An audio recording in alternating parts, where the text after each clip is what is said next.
담임 목사님께서 사람이 필요합니다 라는 제목으로 말씀 증거해 주시겠습니다.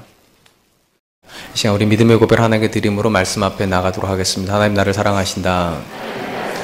하나님 내 인생의 크고 비밀한 계획 가지고 계신다. 하나님도 나와 동행하셔서 그 계획 이루어 주신다. 아멘. 그렇게 될 줄로 믿습니다. 아멘. 이 땅에 존재하는 모든 나라는 거의 어김없이 법이라고 하는 국가 통치 원리를 가지고 있습니다. 각 국가가 법을 제정하는 근본 이유는 정의를 실현하기 위함일 것입니다. 제가 이렇게 말씀드리는 이유는 법이라고 하는 단어와 정의라고 하는 단어, 라틴어의 원이 같을 뿐만 아니라 영국과 미국에서 법을 집행하는 집행관과 법관을 justice, 정의라고 부르는 것만 보아도 알 수 있습니다. 그렇다면 무엇이 정의입니까? 물론 이것에 대해서 다양한 정의가 가능하겠지만 일반적으로 정의란 모든 사람이 동등한 권리를 보장받고 있는 상태를 나타내는 말이라고 할 수 있을 것입니다. 이런 정의의 개념에 근거하여 다른 사람이 마땅히 누려야 될 권리를 인간이 침해하는 모든 행위를 죄라고 규정을 하고 이 죄를 어떻게 다룰 것인가에 대해서 세상 법정은 법규를 만들게 됩니다. 우리 사회가 일반적으로 부르는 죄라고 하는 개념이 인간의 기본 권리를 근거로 한다는 점에서 성경이 말하는 죄의 개념과 세상이 말하는 죄의 개념은 확실히 다릅니다. 히브리어로 죄라고 부르는 단어는 하타라고 하는 단어로 그 뜻은 목표에서, 그러니까 관역에서 빗나갔다라고 하는 뜻을 가지고 있습니다. 성경이 말하는 죄도 분명한 기준이 있습니다. 성경이 말하는 기준은 인간의 권리가 아니라 하나님의 뜻입니다. 하나님이 이 땅에 사람을 내시고 그리고 인류 역사를 향하여 그분의 분명한 계획을 가지고 계시다고 말씀하십니다. 그리고 그분의 뜻이 이루어지는 상태를 성경은 의의 상태라고 부르고 그분의 뜻에서 벗어난 상태를 성경은 죄라고 부릅니다. 그러니까 우리가 아무리 인간의 기본 권리에 충실하고 심지어 그것이 인류의 행복을 증진시키는 일일지라도 하나님 뜻에 부합하지 않으면 그것은 죄일 수밖에 없습니다. 지난 2014년 10월 13일 카톨릭 세계주교대의원회에서 동성애와 이혼, 혼전 동거에 대한 포용적 입장을 담은 예비보고서가 발표되면서 전 세계가 한번 시끄러웠던 적이 있습니다. 기독교 2000년 역사에서 의심의 여지 없이 죄로 여겨지던 동성애를 세계 주교 대의원회에서 죄의 영역 바깥으로 풀어주려고 한 것입니다. 물론 이런 시도는 보수파의 반대에 부딪혀서 10월 18일 발표된 최종 보고서에는 동성애와 관련된 내용이 삭제되었다고 합니다. 그럼에도 불구하고 동성애와 관련된 불신은 여전히 살아있는 것이 사실입니다. 이런 우려는 프란시스코 교황이 이 사태와 관련하여 한 언급에서 그대로 드러납니다. 그는 동성애와 관련된 천주교의 변화된 입장이 필요하다는 취지에서 이렇게 말했다고 합니다. 기독교인은 용기를 갖고 새로운 도전에 대응해야 한다. 시대의 징후를 면밀히 관찰해서 변화할 수단과 방법을 찾도록 노력해야 한다. 이런 천주교의 시도는 분명히 인간의 권리라고 하는 측면에서 본다면 어느 정도 납득이 될 수 있습니다. 오늘날 우리가 살고 있는 사회는 동성애를 죄가 아닌 인간의 기본 권리 안으로 포함시켜야 된다는 흐름이 생기고 있고 세상의 법도 이런 추세를 반영하여 동성 간의 결혼을 허용하는 추세로 점점 바뀌고 있는 것이 사실이기 때문입니다. 그러나 세상의 가치관이 변화되었다고 하여 성경의 가치관도 변화되고 세상의 법이 바뀌었으니까 성경의 법도 바뀌어야 된다고 생각하는 것은 매우 위험합니다. 세상의 법은 사람이 제정을 하고 사람의 행복 개념과 사람의 권리의 개념이 바뀌면 법이 바뀌는 것이 맞습니다. 그러나 성경은 사람이 만든 책이 아닙니다. 하나님이 만드신 책이고 하나님이 만드신 법입니다. 하나님이 바꾸시는 것이지 사람이 바꾸라고 요청할 수 없습니다. 그리고 근본적으로 신앙은 하나님이 사람에게 맞추시는 것이 아니라 사람이 하나님의 법에 맞추는 것입니다. 하나님은 논란의 여지가 없이 그분의 말씀을 통하여 동성애를 죄라고 규정하십니다. 물론 이 말은 동성애자들을 교회 밖으로 내몰아야 된다고 말하는 것이 아닙니다. 그들의 고통에 대해서 우리도 귀를 기울이고 그들의 회복과 치료를 도와야 할 것입니다. 그러나 그들을 긍휼히 여긴다 하여 동성애를 죄로 규정하는 성경의 법을 부정할 수는 없습니다. 만약 하나님의 말씀이 없다면 죄는 존재하지 않을 것입니다. 그리고 하나님의 말씀에서 벗어난 것이 죄라면 죄의 회복은 그들의 죄를 덮어주는 것이 아니라 그들이 떠났던 진리의 지점으로 돌아오게 해주는 것이라 저는 그렇게 믿습니다. 성경이 세상을 향하여 가지는 진리의 태도는 굉장히 그런 점에서 포용적이라기보다는 배타적입니다. 세상은 사람들의 기준에 굉장히 관심이 많지만 성경은 사람들의 기준에 관심이 없습니다. 오직 하나님의 기준에 관심이 있고 하나님을 세상에 맞추려고 하지 않고 세상을 하나님께 맞추기 위하여 하나님께서 말씀을 주셨습니다. 그러므로 성도 역시 죄에 대해서 확고한 태도를 가져야 할 것입니다. 죄의 기준을 바꾸려고 하는 것이 성경이 말하는 성도의 태도는 아닙니다. 죄의 기준을 인정해야 됩니다. 아무리 그것이 내게 불편하고 아무리 그것이 시대에 어울리는 것 같지 않아도 그럼에도 불구하고 성경의 기준을 붙잡아야 합니다. 그러니까 긍휼의 태도는 유지하되 긍휼 때문에 죄를 덮으려고 해서는 안 된다는 것입니다. 우리는 우리의 죄에 대해서도 확고한 기준이 있어야 되고 세상이 가지고 있는 죄의 기준에 대해서도 확고한 태도를 견지해야 할 것입니다. 오늘 우리가 읽은 야고보서의 마지막 부분은 진리에서 벗어난 자, 그러니까 죄를 행하고 있는 자를 교회가, 성도가 어떻게 대해야 되는지에 대해서 교훈하고 있습니다. 19절 20절입니다. 내 형제들아, 너희 중에 미혹되어 진리를 떠난 자를 누가 돌아서게 하면 너희가 알 것은 죄인을 미혹된 길에서 돌아서게 하는 자가 그의 영혼을 사망에서 구원할 것이며 허다한 죄를 덮을 것임이니라. 대부분의 서신이 마감되어질 때 일반적으로 저자는 마지막 인사를 하거나 축복의 메시지를 하는 것이 일반적인 예입니다. 그런데 야고보서는 마지막 순간에도 힘을 더 강력하게 내어서 권면을 하고 있습니다. 야고보 이 짧은 본문의 개념을 그냥 한 문장으로 요약을 하면 이런 뜻을 가지고 있을 것입니다. 죄인을 미혹된 길에서 돌아서게 해라. 죄인을 방치하는 것이 아니라 죄인을 긍휼히 여겨 그 죄를 그대로 덮어주는 것이 아니라 그를 돌아서게 하라고 하는 메시지를 가지고 있습니다. 이런 야고보의 권면 속에는 죄에 대한 단호함이 들어가 있습니다. 성도는 자신의 죄에 대해서도 단호해야 되지만 사회 속에 살고 있는 성도들이 짓고 있는 죄에 대해서도 단호한 입장을 가지고 그들을 바른 길로 돌아서게 해야 된다는 것입니다. 사실 야고보 이 권면은 어쩌면 야고보서를 쓰게 된 근본적인 계기가 되었을 것입니다. 야고보가 편지를 보내고 있을 당시 교회는 시대적으로 굉장히 어려운 시기를 살고 있었습니다. 핍박의 시절이었기 때문입니다. 그래서 야고보는 편지를 보낼 때 이미 그의 서두에서 이렇게까지 이야기를 하였습니다. 야고보서 1장 2절로 3절 내 형제들아 너희가 여러 가지 시험을 당하거든 온전히 기쁘게 여기라. 이는 너희의 믿음의 시련이 인내를 만들어내는 줄을 너희가 알미니라. 여기 보니까 시련이라고 하는 말이 나옵니다. 고난의 시절이었다는 것입니다. 그렇다면 여러분 그 당시 초대교회, 그러니까 이 야고보가 활동하던 시절의 교회들이 정말로 어려움 당했던 본질은 무엇입니까? 그들 바깥에서 일어나고 있는 시련의 문제입니까? 시험의 문제입니까? 물론 그것이 어려워요. 근데 우리가 야고보서를 쭉 살펴보니까 외부적인 문제보다 더 큰 시험과 더 큰 어려움이 내부에 있었다는 것입니다. 그들 안에는 욕심의 문제도 있었고 차별의 문제도 있었고 행함이 없는 거짓된 믿음의 문제도 있었고 말의 문제도 있었고 싸움과 다툼의 문제, 비방의 문제 등 수도 없는 외부적인 문제보다 더 큰 내부의 문제들이 있었습니다. 그렇다면 여러분 왜 내부의 문제가 이렇게 거듭하여 일어나고 있었을까요? 우리가 야고보서를 쭉 읽어오다 보니까 야고보가 지적하는 문제는 하나입니다. 결국 하나의 문제로부터 출발이 됩니다. 두 마음의 문제입니다. 이것이 1장 8절과 4장 8절에 똑같이 나오는 말이에요. 그들 안에 두 마음이 있다는 것입니다. 어떤 마음입니까? 하나님을 향한 마음도 있어요. 그들 안에 하나님 말씀이 이미 여전히 살아있어요. 근데 또 하나 세상의 정욕과 탐심이라고 하는 마음이 또 들어가 있다는 것입니다. 그러니까 두 개의 법이 그들 안에서 충돌하고 있다 보니까 때때로 하나님의 말씀이 힘을 얻을 때는 교회가 하나님의 말씀대로 가는 것 같지만 때때로는 또 세상의 법이 힘을 얻으면 마치 교회가 세상처럼 되고 있다는 것입니다. 당시 교회 안에 문제를 일으키고 있던 이들은 분명히 여전히 교회를 다니고 있는 사람들이었습니다. 열심히 봉사도 합니다. 그런데 그들 마음속에 하나님의 말씀만 들어가 있는 것이 아니라 세상의 법이 들어가 있고 세상의 탐욕이, 세상의 정욕이 들어가 있습니다. 그리고 그들은 그들의 법을 세상에서 익숙한 그들의 법을 교회에다가 전염시키려고 합니다. 그러다 보니까 그들 안에 욕심의 문제가 벌어지고 차별의 문제가 벌어지고 싸움의 문제가 벌어진다는 것입니다. 이러보건대 야고보가 오늘 본문에서 말하고 있는 미혹된 자는 결코 세상으로 가버린 사람이 아닙니다. 쉽게 말하면 교회를 안 나오는 사람이 아니라 그들은 여전히 교회 안에 있는 사람들입니다. 교회 안에서 교회를 세상의 논리로 지배하려고 하는 사람들입니다. 그렇다면 여러분 왜 이들이 미혹되었을까? 19절에 보니까 거기 이렇게 되어 있습니다. 진리를 떠났기 때문에. 쉽게 말하면 그들이 세상을 너무 사랑해서 세상의 법을 가져온 사람들이 아니라 보다 본질적으로 그들은 진리를 떠나면서 세상의 법이 들어왔다는 것입니다.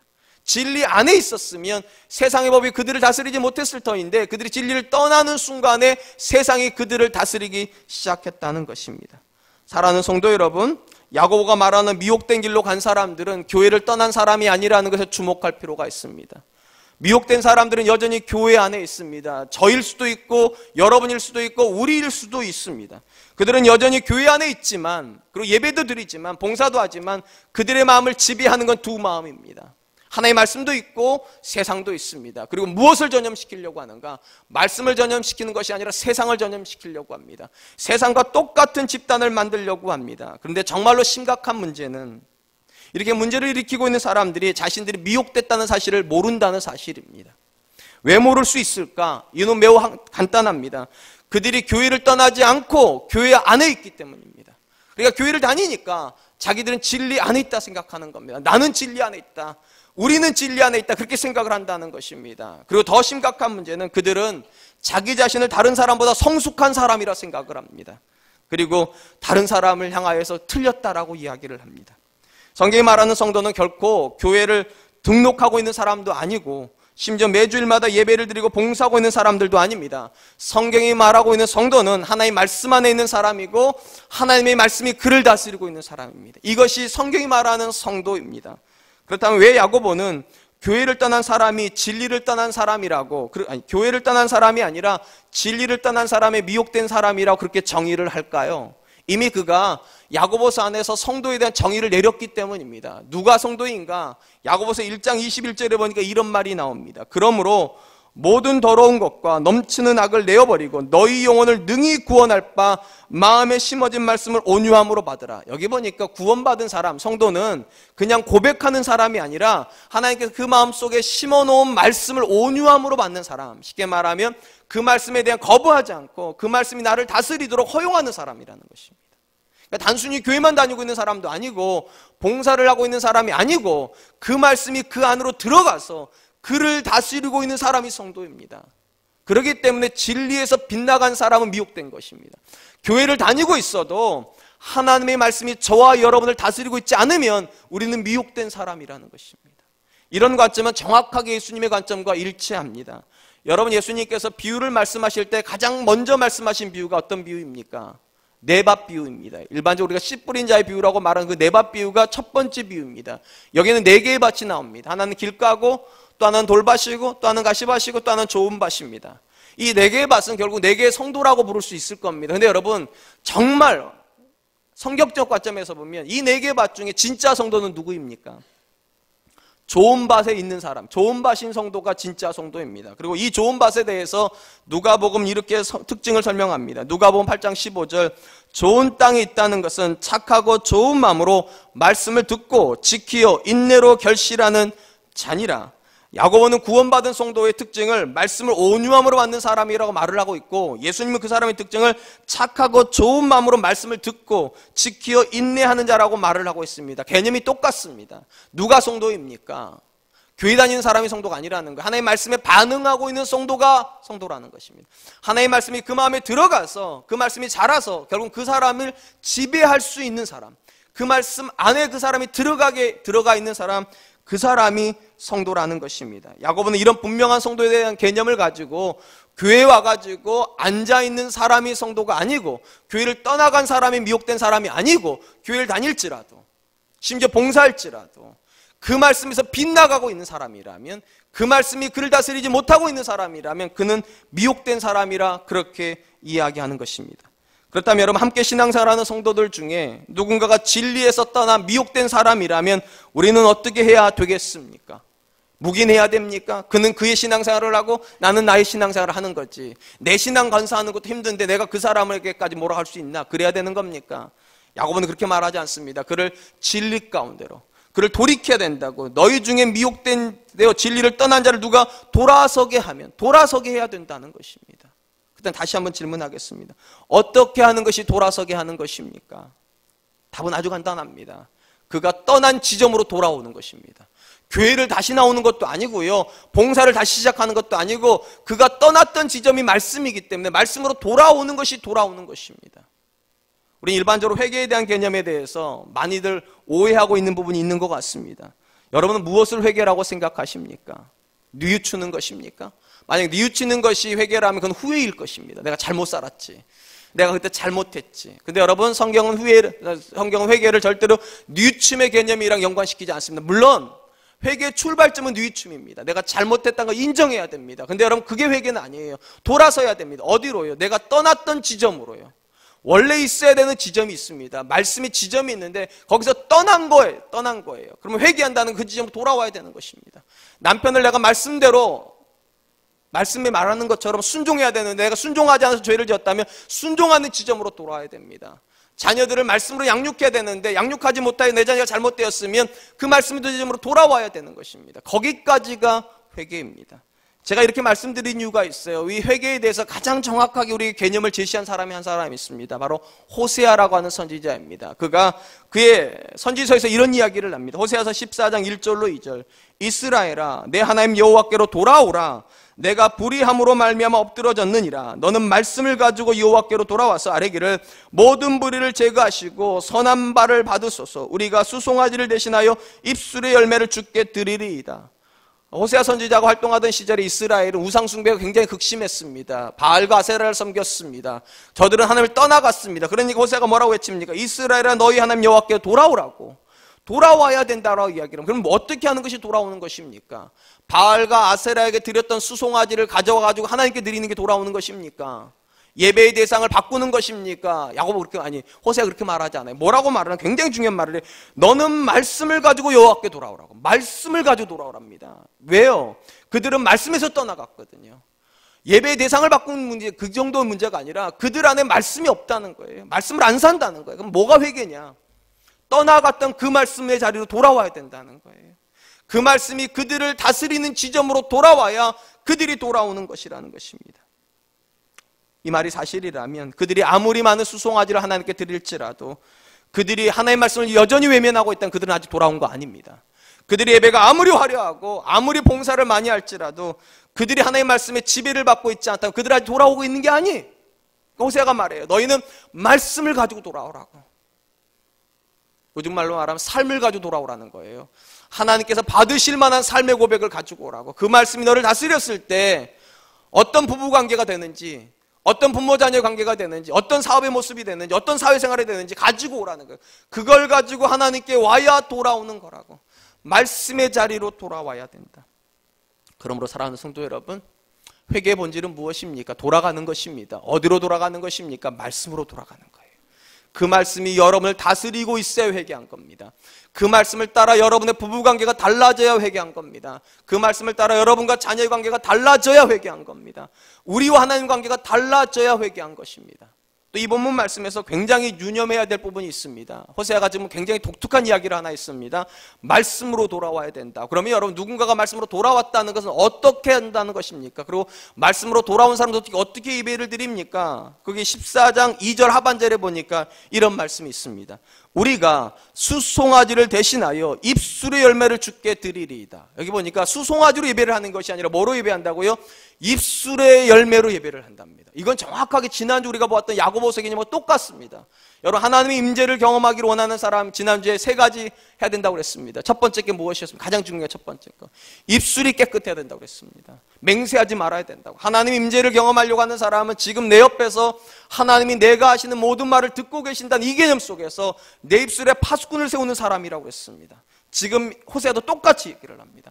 우리가 하나님의 말씀으로 돌아왔고 우리 삶이 새로워졌다면 가장 먼저 달라진 게 입술이라는 겁니다. 그리고 하나님 앞에 어떻게 예배하는가? 이 입술의 고백을 가지고 와서 예배한다는 거예요. 내가 찬양했던 그 고백, 내가 축복했던 그 고백, 내가 누군가를 권면했던 그 고백을 가지고 하나님 앞에 예배하는 것이라고. 사랑하는 성도 여러분, 저와 여러분이 하는 회개의 모습은 무엇입니까? 혹시 여전히 우리는 수송아지 가져오고 있지는 않습니까? 더 많은 헌금을 하나님께 드리고 더 많은 봉사를 하고 더 많은 무언가를 하는 것을 통해 가지고 우리가 회개하고 있다 그렇게 생각하지는 않습니까? 호세아도 그렇고 야고보도 그렇고 그렇게 말하지 않습니다. 회개라고 하는 가장 근본적인 지점은 말씀으로 돌아가는 것입니다. 그분의 말씀으로 내가 돌아가서 그 말씀이 나를 다스리고 있는 상태가 회개의 상태이지, 말씀과 내가 따로 있고 내가 교회를 다니고 내가 봉사하고 그걸 성경은 절대로 회개라고 말하지 않습니다. 당연히 여러분, 그런 관점에서 누가 회개할 수 있는가가 중요해요. 누가 회개할 수 있는가? 여러분, 누가 회개할 수 있겠습니까? 하나님의 말씀을 알아야 회개가 됩니다. 내가 어디를 떠났는지를 알아야 되지 않겠냐고요. 떠난 지점도 모르는데 어떻게 돌아오겠어요? 그래서 호세아가 유난히 강조한 게 무엇입니까? 이런 걸 강조했습니다. 호세아서 6장 3절. 그러므로 우리가 여호와를 알자. 힘써 여호와를 알자. 그의 나타나심은 새벽빛같이 어김이 없나니 비와 같이 땅을 적시는 늦은 비와 같이 우리에게 임하시느니라 하니라. 그러니까 그러니까 회개에 대한 이야기를 하기 전에 호세아가 뭘 먼저 이야기를 했는가? 하나님을 알아야 된다는 거예요. 알아야지 내가 떠난 지점을 알지 않겠냐는 거예요. 떠난 지점을 알아야 돌아가지 않겠냐는 거예요. 그러므로 사랑하는 성도 여러분, 어떤 사람이 회개합니까? 누군가가 회개했다면 어떻게 회개가 가능했습니까? 그는 첫째, 자기가 잘못했다는 걸 안 인정하는 사람일 겁니다. 그리고 어떻게 잘못했는 줄 알았습니까? 기준을 알고 있기 때문일 거예요. 하나님의 말씀이라는 기준을 알기 때문에 내가 잘못됐다는 걸 깨달아 돌아올 수 있을 것입니다. 이러보건대 여러분, 회개는 아무나 할 수 있는 게 아닙니다. 회개는 성숙한 사람만 하는 것입니다. 여러분 주변 사람 한번 돌아보십시오. 교회를 처음 다니는 사람이 회개를 많이 하던가요? 신앙이 깊어지는 사람이 회개를 많이 하던가요? 참 신기하게도요. 신앙이 깊어지는 사람 회개를 더 많이 합니다. 아이러니한 거 이거는. 사실은 교회를 처음 다닌 사람 회개할 거리가 더 많지 않겠습니까? 말씀 바깥에 살았으니까 얼마든지 회개할 거리가 정말 많을 거예요. 근데 놀랍게도 신앙의 초보들은 회개하지 않습니다. 말씀을 모르니까요. 내가 뭘 잘못하고 있는지 모르니까요. 내가 어디서 떠나왔는지 모르니까요. 그래서 일반적으로 신앙의 초보 있는 사람들은 정죄를 합니다. 자기를 들여다볼 수 있는 말씀이 없으니까. 다른 사람을 향하여 비판을 합니다. 근데 신앙의 깊이가 깊어지면 정죄가 사라집니다. 자기를 향하여서 들여다봅니다. 내가 보이기 시작해요. 그가 보이는 것이 아니라 내가 보이기 시작해요. 그래서 신앙은 깊어질수록 회개할 거리밖에 없습니다. 하나님, 내가 잘못했습니다. 내가 잘못했습니다. 나를 긍휼히 여겨주시옵소서. 신앙이 초보일 때는 내 부부 생활이 이렇게 잘못되고 있는 건 내 남편 때문인 것 같고 내 아내 때문인 것 같습니다. 내 남편이 교회를 안 나오기 때문인 것 같고 내 아내가 나를 위해서 기도 안 해주기 때문인 것 같습니다. 내 신앙이 깊어지는 남편, 신앙이 깊어지는 아내는 내 남편, 내 아내가 잘못된 게 아니라 내가 잘못됐다는 게 보기 시작합니다. 내가 내 남편을 위해서 기도하지 않아서 이렇게 된 거지. 내가 내 아내를 향하여서 하나님의 말씀으로 축복하지 않아서 이렇게 된 거지. 사랑하는 성도 여러분, 진정한 회개는요 바깥에서 오는 게 아닙니다. 내 안에서부터 오는 것입니다. 내가 하나님 앞에 잘못 살고 있구나. 무엇이 그렇게 하는가? 하나님의 말씀이요. 여러분 안에 심겨진 말씀이 여러분을 찌르는 겁니다. 근데 말씀이 없으면 찌르지를 않아요. 사랑하는 성도 여러분, 무엇이 신앙입니까? 신앙은 배우는 것입니다. 하나님의 말씀을 배워야 돼요. 배워야지 바르게 살 수 있는 지점도 나오고, 배워야지 내가 그 말씀에 비껴나갔을 때 내가 비껴나갔던 거라도 알죠. 뭐가 죄인지도 모르고 무엇이 잘못인지도 모르고 그렇게 살면 나는 의인일 수밖에 없어요. 근데 성경이 뭐라 말합니까? 의인은 없나니 하나도 없다고. 그 말씀 앞에 서면 다 허물이 보이고요. 그 말씀 앞에 가면 내가 숨겨져 있던 죄악들이 다 드러나죠. 하나님 빛이라고 그러지 않습니까? 우리가 빛 가운데로 가면 여러분 어떤 경험을 하게 됩니까? 여러분 어둠 속에서는 먼지가 안 보입니다. 근데 빛이 들어오면 먼지가 보여요. 평소에 깨끗한 줄 알았는데 빛이 싹 들어와보면 수많은 먼지가 식탁을 덮고 있고 거실을 덮고 있다는 게 보여요. 그래서 여러분 하나님을 향하여 빛 가운데로 나아가면 내가 죄인인 게 더 강조가 됩니다. 더 많은 죄를 회개해야 돼요. 이전에는 내가 의인인 줄 알았는데, 이전 내가 굉장히 괜찮은 사람인 줄 알았는데, 말씀 앞에 가니까, 하나님 앞에 가니까 내가 잘못 살았구나. 그럼 어떻게 해야 됩니까? 말씀이 말한 그 지점으로 돌아가야죠. 오늘 본문에서 성도들을 향하여 미혹된 자를 돌아서게 한다는 건 그런 거예요. 그를 향하여 하나님의 말씀으로 권면하여 말씀의 자리로 돌아오게 해야 된다는 거예요. 단순히 봉사의 자리로 다시 돌아오게 하는 게 아니에요. 당신이 헌금을 더 많이 하게 하는 게 아니에요. 더 착한 사람을 만들게 하는 게 아니에요. 말씀의 자리로 돌아오게 하는 거예요. 그 말씀이 그를 다스리게, 그 말씀의 지배를 받게 하기 위하여 전 저와 여러분들이 그런 삶을 살았으면 좋겠고, 누군가에게 그런 삶을 권면할 수 있는 사람들 되었으면 좋겠습니다. 근데 오늘 본문 말씀을 잘못 읽으면 오해의 여지가 분명히 있습니다. 야고보는 마치 신앙이 성숙한 누군가가 누군가를 돌이켜가지고 그가 돌아서게 하면 신앙으로 성숙한 사람이 그를 돌이켜게 했을 뿐만 아니라 그의 죄도 다 용서해주고 허물도 다 덮어주는 것처럼, 마치 사람이 그 모든 용서를 할 수 있는 것처럼 기록을 하고 있습니다. 근데 여러분, 이건 절대적으로 오해입니다. 절대적으로 오해예요. 여러분, 사람을 구원케 하고 사람을 변화되어 새 사람 되게 하는 모든 능력은 말씀에서 오는 겁니다. 사람은 그렇게 못합니다. 다만 여기서 강조하는 건 그거예요. 누군가가 그를 말씀 앞으로 인도해 오면, 그가 떠났던 지점으로 인도해 오면 그 말씀이 그를 변화시킨다는 거예요. 말씀이 그런 능력이 있다는 거예요. 떠나간 죄인을 변화시키는 능력이 말씀 안에 있고, 그를 새로운 사람이 되게 하는 능력도 그 말씀 안에 있다는 것입니다. 분명한 건 야고보가 여기서 강조하고 있는 건 하나님의 말씀의 능력입니다. 그 말씀 안에 생명이 있어요. 그러니까 우리에게 계속 야고보가 말했잖아요. 이 안에 심어주신 말씀을 온유함으로 받으라고. 그 말씀이 나를 새롭게 하는 힘이 있고, 그 말씀이 우리 공동체를 새롭게 하는 힘이 있기 때문입니다. 분명한 건 여기서 이 본문에서 미혹됐다라고 하는 말을 기록하는 걸 보니까 이 미혹된 사람은 본래 말씀을 알고 있던 사람입니다. 몰랐던 사람은 미혹될 이유가 없죠. 원래 잘못되어 있던 사람이니까. 그러니까 이 사람은 원래 말씀을 알았던 사람입니다. 알았던 사람이고 말씀대로 행하던 사람인데 진리를 벗어나간 사람이에요.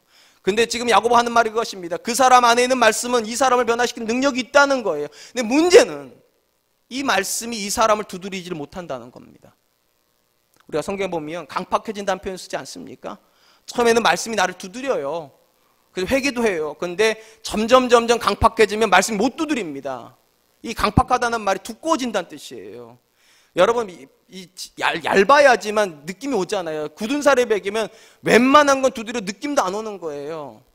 그러니까 어느 시점이 되면 이 안에 있는 말씀이 나를 두드리는 걸 두드려도 못 느끼는 시점이 온다는 거예요. 그때 진짜 뭐가 필요하냐? 내 바깥에서 나를 두드려주는 사람이 필요하다는 거예요. 이 본문이 그런 거예요. 누군가가 너무 진리에서 멀리 나가서 강팍해지고 말씀에 반응하지 못할 때 하나님께 사람이 필요하다는 거. 어떤 사람이요? 그 사람에게 찾아가서 집사님 너무 멀리 왔다고. 여보, 당신 너무 멀리 왔다고. 우리 아들아, 너 너무 멀리 왔다고 말씀해서 잘못 가고 있다고. 바깥에서 두드려주는 누군가가 필요하다는 거예요. 누군가가. 그리고 그 누군가가 그에게 사용되면 그는 말씀을 만나게 될 거라는 거예요. 그리고 그가 만나는 말씀은 반드시 그를 변화시키는 능력이 있을 거라고. 제가 자주 인용하는 대로 이스라엘의 초대왕이었던 사울과 이대왕이었던 다윗은 비슷한 점과 차이점이 분명히 있는 사람입니다. 우리가 생각하는 것처럼 두 사람은 근본적으로 다른 사람 아닙니다. 근본적으로는 같은 사람입니다. 둘 다 매우 겸손한 사람들이었습니다. 사울은 뭐라고 말했습니까? 내가 베냐민 지파 출신이라고. 어떻게 나같이 연약한 사람, 또 우리 아버지가 기스인데 그렇게 연약한 사람이 집안에 태어난 나 같은 사람 어떻게 왕이 되냐고. 이게 사울의 첫 번째 고백이었고, 다윗도 어떻게 고백합니까? 이새에게 8명의 아들이 있었는데 아버지가 그 자리로 사무엘을 만난 자리로 초대도 하지 않았던 그런 아들입니다. 쉽게 말하면 아주 미약한 아들이에요. 연약한 아들이에요. 둘 다 연약해요. 근데 둘 다 공의 하나의 은혜로 왕이 되었습니다. 또 비슷한 점이 있어요. 둘 다 용서받지 못할 죄를 지었습니다. 사울은 제사를 자기가 드려버리고요. 아말렉을 진멸하라고 했는데 살려버리고요. 다윗은 어떻게 했습니까? 밧세바에게 미혹당하더니 그의 남편을 우리아를 죽여버리고, 그리고 탐욕을 부려서 그 여자를 자기 아내로 삼아버렸습니다. 누가 보아도 둘 다 죄인입니다. 근데 특이한 점이 있어요. 차이점이 있습니다. 어떤 차이점이 있는가? 하나님께 이 두 사람이 둘 다 강팍해요. 하나님의 말씀에 자기 안에서 반응을 못해요. 하나님께서 사람을 보내서 이 두 사람에게 다. 여기서 결정적인 차이가 나옵니다. 사울은 하나님 보낸 사람에게 향해서 마음의 문을 열지 않습니다. 다윗은 하나님 보낸 사람을 향해 마음의 문을 엽니다. 그게 결정적인 차이가 돼요. 여러분 아시다시피 사울에게 하나님께 보내신 사람이 누구입니까? 사무엘입니다. 성경에 보니까 이 사무엘이 어떤 사람인가가 이렇게 기록이 되어 있습니다. 사무엘상 3장 19절로 20절.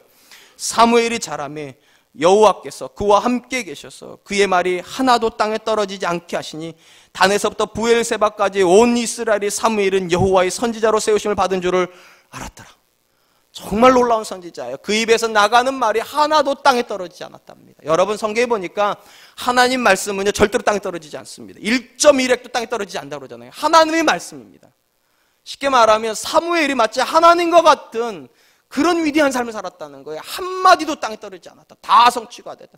그렇게 위대한 선지자를 누굴 위해서 보냈다고요? 사울을 위해서요. 왜 보냈습니까? 돌아오라고요. 진리 가운데로 돌아오라고. 네가 본래 서 있던 말씀 가운데로 돌아오라고 보냈습니다. 근데 여러분 사울이 어떻게 합니까? 그 말씀에 반응하지 않습니다. 그래서 나라가 사울의 왕국에서 다윗 왕국으로 옮겨져 버린 것입니다. 그럼 다윗은 어떤가? 다윗도 범죄했습니다. 여러 범죄 크기로 말을 하면, 엄밀히 말하면 다윗이 훨씬 큰 범죄를 한 겁니다. 그는 살인을 했잖아요. 직접 죽였어요. 간음도 했잖아요. 아내를 뺏어온 도적질도 했잖아요. 거짓말도 했잖아요. 하나님께 회개 안 하니까 거짓말한 거죠. 끝까지 버티고 있으니까. 범죄로 따지면 다윗이 훨씬 큰 범죄를. 근데 놀라운 것은 하나님께서 다윗에게는 어떤 사람을 보냈는가? 나단이라고 하는 선지자를 보냈습니다. 성경에 나단이 어떤 인물인지 기록되어 있지 않아요. 한마디로 말하면 그는 무명의 선지자입니다.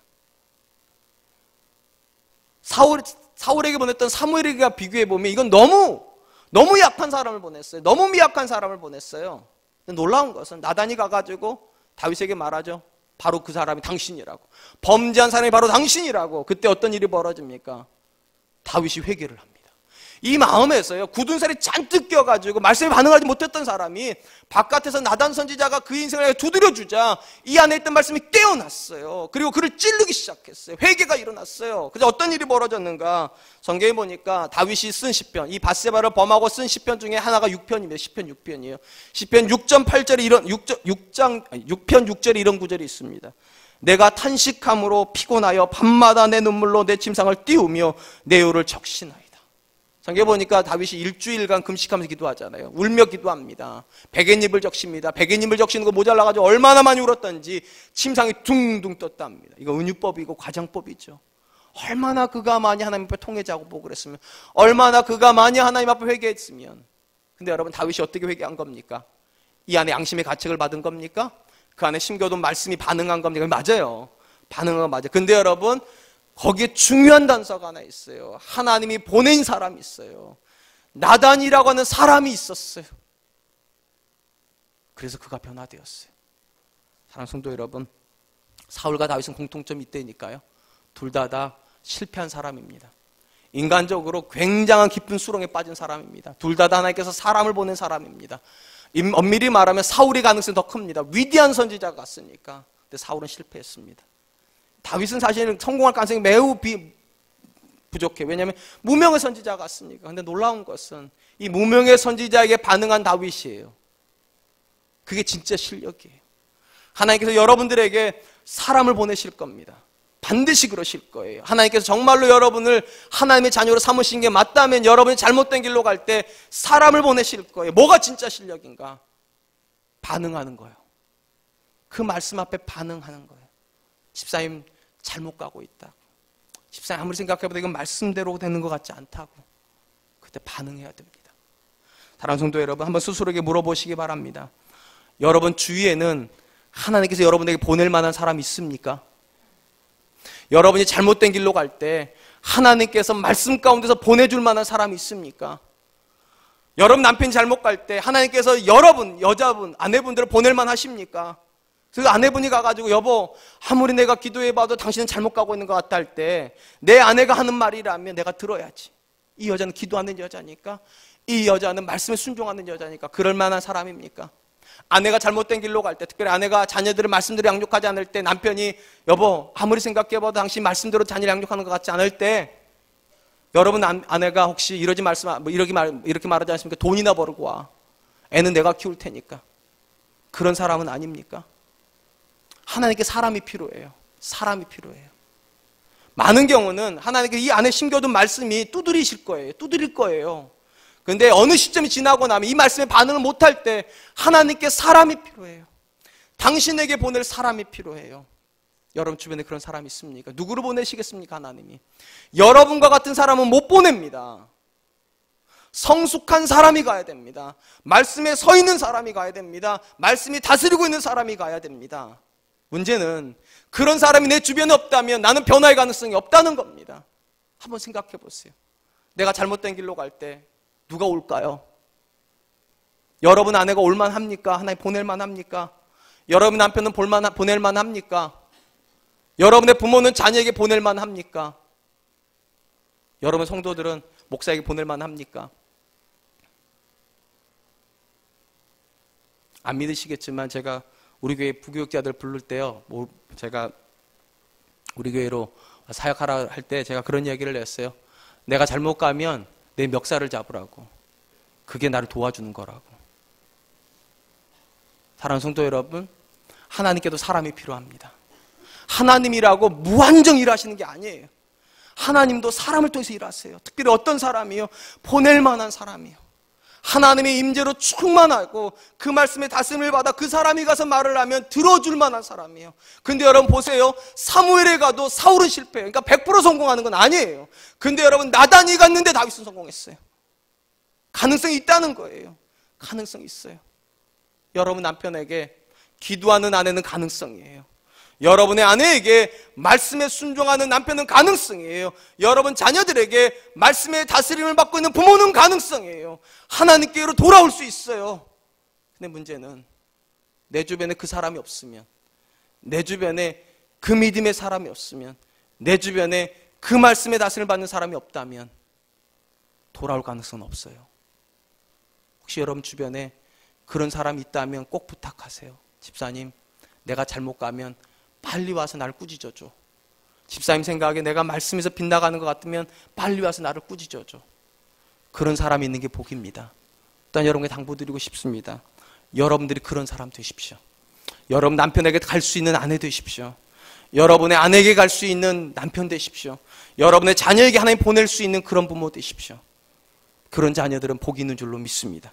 이제 말씀을 맺겠습니다. 사람이라고 하는 존재는 늘 유혹 앞에 서 있는 존재라고 해도 과언이 아닐 것입니다. 하나님께서 우리를 세상 바깥에 두신 것이 아니라 세상 안에 두고 계시기 때문입니다. 세상 안에 있다 보니까 유혹이 있습니다. 그럼에도 불구하고 성경이 뭐라고 말합니까? 너희 이 세대를 본받지 말라 말합니다. 쉽게 말하면 우리 안에 두 마음이 없어야 된다는 거예요. 하나님에 대한 마음만 있어야 되는데, 그런데도 우리가 세상에 있다 보니까 우리가 어쩔 수 없이 두 마음으로 휩싸입니다. 우리 대부분 다 그런 사람들입니다. 근데 누군가는 근데 여전히 말씀의 힘이 있어서 세상을 다스릴 수 있습니다. 근데 누군가는 세상이 너무 강력하고 이미 말씀이 떠나버린 사람도 있어요. 진리에서 빗나가버린 사람이 있다고요. 여러분, 진리에서 빗나갔다는 말은 절대로 교회 나갔다는 말 아니라고 말씀드렸죠. 여전히 교회 안에 있다니까요. 저일 수도 있고 여러분일 수도 있다니까요. 하나님 그걸 잘못됐다고 정죄하고 있지 않아요. 진짜 문제가 무엇입니까? 그를 돌이킬 수 있는 사람이 있는가 없는가예요. 그를 돌이킬 수 있는 성도가 우리 교회 안에 있는가? 그를 돌이킬 수 있는 성도가 우리 가정에 있는가? 그를 돌이킬 수 있는 부모가 우리 가정에 있는가? 그게 진짜 핵심이에요. 사람이 있는가? 사랑하는 성도 여러분, 이 한 주간 동안 스스로에게 물어보십시오. 나는 그런 사람인가? 하나님께서 내 자녀에게 보낼 만한 그런 부모는 되고 있는가? 하나님께서 내 배우자에게 보낼 만한 그런 남편, 그런 아내는 되고 있는가? 아니, 진짜 중요한 거 말씀드릴게요. 하나님께서 내게 보낼 만한 내 자녀들은 되고 있는가? 여러분 자녀는 여러분을 위해서 기도합니까? 우리 일반적으로 부모가 자녀를 위해서 기도한다고 그러잖아요. 여러분 근데 성경적으로 보세요. 진짜 성숙한 사람 요셉은요, 아버지를 봉양하는 자가 됩니다. 그러니까 우리가 목표는 그래야 될 것 같아요. 하나님, 내 자녀가 내게 올 수 있는 자녀로 크게 해주십시오. 나보다 더 뛰어난 신앙, 나보다 더 뛰어난 순종의 모습이 있게 하여 주시옵소서. 그것이 이 성탄의 계절 우리에게 오신 주님 앞에서 우리의 드리는 기도의 제목이 될 수 있기를 주님의 이름으로 축원드리겠습니다. 이제 우리 하나님 앞에 찬양으로 나아갈 텐데요. 삶의 작은 일이라고 하는 찬양입니다. 원제는 소원이라는 찬양입니다. 무엇이 소원인가? 이 찬양의 가사 그렇게 되어 있습니다. 내가 가는 길만 비추는 것이 아니라 그들의 길도 비출 수 있는 사람, 나를 보낼 만한 사람이 되는 거예요. 내 성도가 연약할 때 나를 보낼 만한 사람이 되고, 내 자녀가 연약할 때 나를 보낼 만한 사람이 되고, 내 배우자가 연약할 때 나를 보낼 만한 그런 사람이 되는 거, 그것이 진짜 우리의 소원이 되기를 찬양 드리면서 하나님 나에게도 그런 열망 주십시오. 내가 그런 사람 되게 해주십시오. 이렇게 나가도록 하겠습니다. 삶의 작은 일에도 그 마음을 알기 원하네. 그 좁은 길로 가기 원해. 나의 작음을 알고 그분의 크심을 알며 소망 그 깊은 길로 가기 원하네. 저 높이 솟은 산이 되기보다, 저 높이 솟은 산이 되기보다 여기 오름직한 동산이 되기, 오름직한 동산이 되길. 내 가는 길만 비추기보다, 내 가는 길만 비추기보다는 누군가의 길을 비춰준다면 내가 노래하듯이, 내가 노래하듯이 또 내가 얘기하듯이 살기, 난 그렇게 죽기 원하네. 삶의 한 절이라도 그분을 담기 원하네. 사랑 그 높은 길로 가기 원하네. 삶의 작은 일에도, 삶의 작은 일에도 그 마음을 알기 원하네. 그 좁은 길로 가기 원해. 나의 작음을 알고 그분의 크심을 알며 소망 그 깊은 길로 가기 원하네. 저 높이 솟은 산이 되기보다 저 높이 솟은 산이 되기보다 여기 오름직한 동산이 되길 여기 오름직한 동산이 되길 내 가는 길만 비추기보다 내 가는 길만 비추기보다는 누군가의 길을 비춰준다. 누군가의 길을 비춰준다며 내가 노래하듯이 내가 노래하듯이 또 내가 얘기하듯이 살기 난 그렇게 죽기 원하네.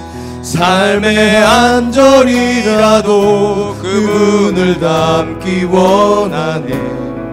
사랑 그 높은 길로 가기 원하네. 그 좁은 길로 가기 원하네. 그 좁은 길로 가기 원하네. 그 깊은 길로 가기 원하네. 그 깊은 길로 가길 원하네. 사랑하는 성도 여러분, 여러분에게 신앙생활의 본질은 무엇입니까? 교회 다니는 겁니까? 기도하여 하나님께 복 받는 것입니까? 신앙생활의 본질은 하나님의 말씀 안에 다스림을 받는 것입니다. 그리고 그렇게 다스림 받는 사람이라야 내 주변의 사람에게 복이 될 수 있습니다. 그들이 그릇 갈 때 하나님께 나를 그들에게 보낼 수 있기 때문입니다. 사랑하는 성도 여러분, 여러분은 여러분 배우자에게 보낼 만한 사람입니까? 여러분은 여러분의 자녀에게 보낼 만한 사람입니까? 여러분은 여러분의 교회에게 보낼 만한 그런 사람으로 살고 있습니까? 혹시 여러분 주변에는 내게 올 만한 사람은 있습니까? 나를 바른 말씀 가운데로, 나를 바른 진리가로 인도해 줄 수 있는 누군가가 여러분들에게 있습니다. 하나님 기도합시다. 하나님, 나도 그런 사람들 뿐만 아니라 내 주변에 그런 사람을 주시옵소서. 다윗에게 요나단을 주었던 것처럼, 바울에게 바나바를 주셨던 것처럼 하나님, 나도 그런 사람 되고 나도 그런 사람을 옆에 둘 수 있는 사람 되게 하여 주시옵소서. 우리 자녀들이 누군가에게 그런 자녀 될 수 있게 해달라고 우리 한번 같이 기도하도록 하겠습니다. 기도하겠습니다. 하나님 많으신 하나님 감사합니다. 오늘도 우리에게 하나님 말씀 앞에 나와 우리 자신을 돌아볼 수 있는 은혜 주시기 감사합니다. 내가 하는 길만 비추는 인생이 아니라 내가 하나님 앞에 복 받고 내가 하나님 앞에 잘 되는 그런 인생만이 아니라 하나님께서 누군가에게 보낼 만한 사람,